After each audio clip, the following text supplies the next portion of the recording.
আস্তে আস্তে আমরা কলা বাগানের ভিতরে পৌঁছে গেলাম। মেঠো রাস্তা, বুঝতে পারছো, কলা বাগান, সর্ষে ক্ষেত আর কত রকমের সবজি। গ্রামের প্রকৃতি যেমন হয় আর কি, প্রচণ্ড সুন্দর লাগছে।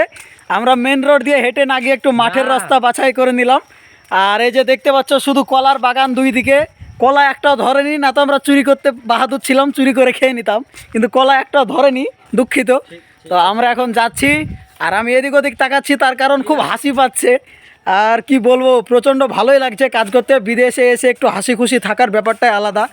যদি হাসি খুশি না থাকা যায় তাহলে তো কাজ করা মুশকিল হয়ে যাবে। তার জন্য বন্ধুবান্ধবের সাথে কাজ করার ফাঁকে হাসি খুশি থাকার যে মজা এবং অনুভূতিটাই আলাদা, বলে বোঝানো যাবে না। তো একটা প্রবাসী বোঝে তার বিদেশে জীবনটা কেমন যায়, কেমন থাকতে ইচ্ছা করে।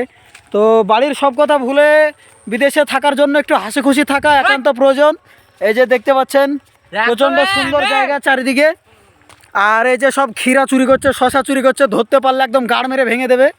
তো এই যে যাচ্ছি আমরা, মুখ খারাপ করলাম তার জন্য দুঃখিত। এদিকে দেখতে পাচ্ছ টমাটুলের বাগান, টমাটুলের জমি, টমাটুল চাষ করছে, টমাটুল।